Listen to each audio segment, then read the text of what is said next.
شیخ الاسلام حضرت بہاؤالدین زکریا ملتانی رحمۃ اللہ تعالی علیہ ایک مرتبہ پر خوف طاری ہوا اور آپ حجرے کے اندر تشریف لے گئے اور آپ نے دروازہ بند کر دیا اور اندر جا کر آپ سجدے میں گر گئے اور زار و قطار رونے لگے، توبہ و استغفار کرنے لگے، رب کی بارگاہ میں گریہ و زاری کرنے لگے اور آپ کے رونے کی آواز باہر آ رہی تھی۔ اب جو آپ کے صاحبزادگان تھے اور دیگر چاہنے والے تھے وہ بھی پریشان ہو گئے کہ اس قدر گریہ و زاری کر رہے ہیں، اور انہوں نے کئی مرتبہ عرض بھی کیا کہ دروازہ کھولیں، لیکن آپ نے کسی کی طرف توجہ نہیں دی، دروازہ نہیں کھولا، اسی طرح گریہ و زاری میں مصروف رہے، اللہ تعالیٰ سے توبہ و استغفار کرتے رہے۔ تھوڑی دیر بعد آپ کے پوتے حضرت رکن الدین عالم رحمۃ اللہ تعالی علیہ وہ دروازے پر آئے اور انہوں نے 2-3 مرتبہ زور سے یہ پکارا کہ دادا جان دروازہ کھولیے۔ آپ اپنے پوتے سے بڑی محبت فرماتے تھے، جب ان کی آواز سنی تو محبت سے اٹھے اور دروازہ کھولا۔ جب آپ کے پوتے رکن الدین عالم رحمۃ اللہ تعالی علیہ حجرے کے اندر داخل ہوئے تو انہوں نے دیکھا کہ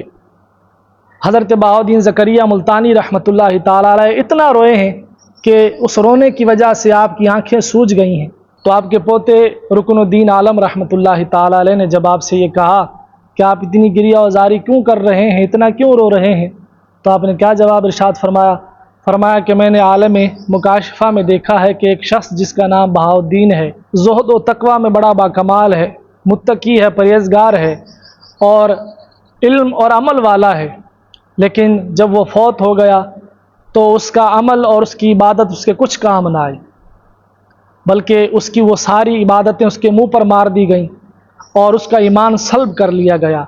تو مجھ پر اللہ کا خوف طاری ہو گیا کہ مجھے نہیں معلوم کہ اللہ اس فقیر بہاؤالدین کے ساتھ کیا سلوک کرے گا۔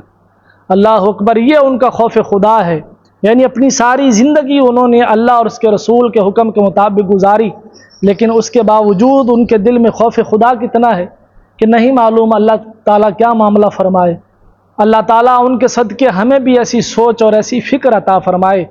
کہ ہم وہ لوگ کہ ہماری 5 نمازیں پوری نہیں ہوتی اور جو پڑھتے ہیں وہ بھی پتہ نہیں قبول ہیں یا نہیں، لیکن اس کے باوجود ہمارے دلوں میں خوف خدا نہیں ہے۔ اگر خوف خدا دل میں آ جائے تو تمام گناہوں سے انسان رک جائے۔